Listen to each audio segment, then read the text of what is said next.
Mama wakwaba wofre me adwoa searching mesrel na wa subscribe to my channel.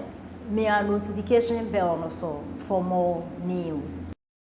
Why every pen? So the roads unprecedented magnitude of roads are why President Akufo-Addo amema mpanyi Dr. Bawumia anka the entirety of the western block of our country, western parts of Yememu na interchange yehubi PTC interchange Takradi Sino Hydro sika koye Dr. Bawumia de Sino Hydro koye and then the first ever interchange Tamale interchange the Sino Hydro sika ya koye interchange in the whole of the northern region airport the ekahubi president Bako ni braso na niema we ya ni ehu bi da nyina ya den yehu godon real real ebe see you atese ababedru hanum say modern trains kama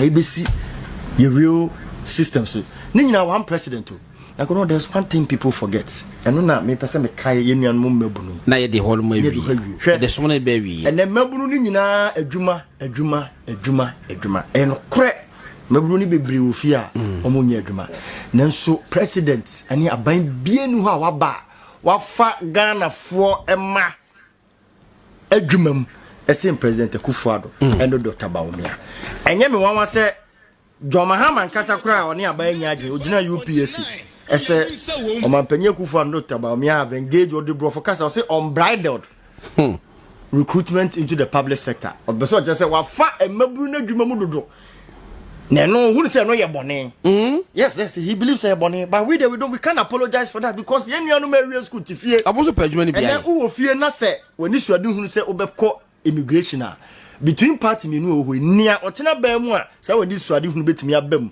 ene MPP because 2017 President Akufo-Addo ebefa abanwa na immigration for wokrom ha no mo ye little over 2400 and then there were 14,000 and God don't take note of the statistics aban baako maybe we've not told our story properly. From 2,400 to 14,000, almost 12,000 more. And I count immigration officers now count. Fire service 2017 normally 7,000, and then almost 8,000 more. 15,000 firemen. One fire training center pay. Well, on this is the record of say so I won't be another training center. Yeah. Krumha. Na me pese me di manu kasa den ewie no. Me ka kire MPP fo Krumha nyina se. Ebre na so. So munye hu ye wie masakra. And I'm telling you here in this studio today, God don upa boy ne dey to ho. Me say. And listen to me very well. December boso me bebe wie 2024 ni abo Dr. Bawumia din as president of the Republic of Ghana inshallah. I'm telling you here today and write it say ene na me kan studio me see wie ma dan asakira obi anka bi me maka kira wo because eda ode na no sem to UPSC pe and I'm who say osoro afa asase ayedan afa tutie John Mahama aso watoro mum na no koya ko say teacher training allowances or call Nandomo said Namdam nursing training say president in Tua moment cre arrears wo me ntua who dey announce here the yan twam kura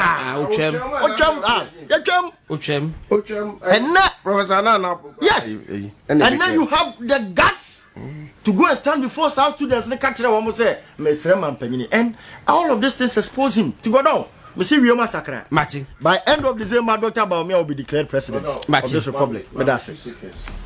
Auntie, okay, I mean 2.25. Yeah, 2.6 now. 2.6 by 5.2. Yes. And to 2. And 5.5. Okay. It's by 2.6 is bizarre. Yeah, I mean, yeah, 2.65. 2.65. And 4.3 Anderson. I get 4.3. And say you're on the money by my because economy no. Now I say in terms of growth no. Yeru Nana Akufo-Addo records far better indeed. So offer obia for offer on the last 4 years no. Now for another 4 years and now do all the 7 years no. The economy has been growing averagely around 6.5%. From 2017. Yeru Adonramani mama the average growth is 3% cry. Now no and now wakama Ghana phobia jiatum say ono na yade. And no growth. Any group no. Yeah, share a quiet near mount to move fast across. You can say economic hardship. A dear a chile economic hardship, inflation.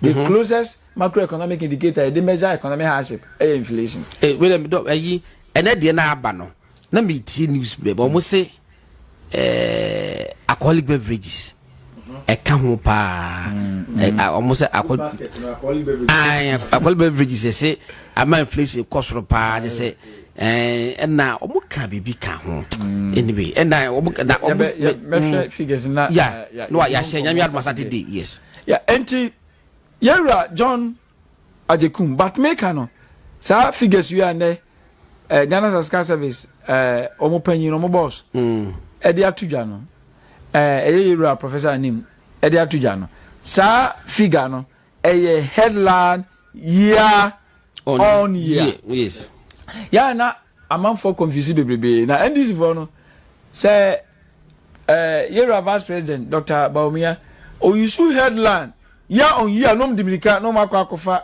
month on month figure no mda be challenge okay che mu difference no difference ni say ye measure inflation say ne ye no ye befa ye wo basket no over 270 something commodities in the basket. Now every basket, every commodity be weight. You can say weight the level of patronage. Yeah. And now mum bi ko just ko to niema. And omu ko check niema e wojo mo hu niema Ghana for dey. Eta top omu market survey. Ti eno ne the level of patronage. It is omu ye weight na. The omu ye ne say weight ni ko say boro 1. Okay. Enti 0.00 because kenema me nu ne ton Ghana na ba ko 0.5 weight ba ko so be dey 0.5 nti baba say ye ton nema 4 na wo Ghana ebi di say bi aka emo petrol ene abia energy electricity unim say emo na be di kai ko say the consumables in this emo no weight ni ba bi 0.6 car baby 0.001 because car die enter car yeah. And the higher the imprempra na in terms of amount for ton no weight no enti commodity be a inflation basket no bia no ni weight enti every month bia no mo ko dwa so ko busa niam no bo na price change no there is the commodity bia no ni weight no multiply by the price change yes plus another commodities weight multiply by its price change. Plus no mkeka ni nyina over 200 ni nyina ni enya de friend no consumer price index CPI consumer price index na no ama CPI na broni say proportional change in the consumer price index is your inflation enti say ye pese ye measure inflation month on month ye be sure they say consumer price index for the month January, if it was 100, let's say this time, consumer price index for February is 110. It means inflation is what? 10%. Month on month. Okay. And no, the same year, would the CPI for February, February of 2024. I compare against February 2024. 23. Sorry, that be 24. Month on month no okay because you go year on year okay ti month on month no ti month on month no a proportional change of February's 2024 CPI over that of January 2024 CPI month on month no ka do month on month no di so akra okay just inflation no the enema bi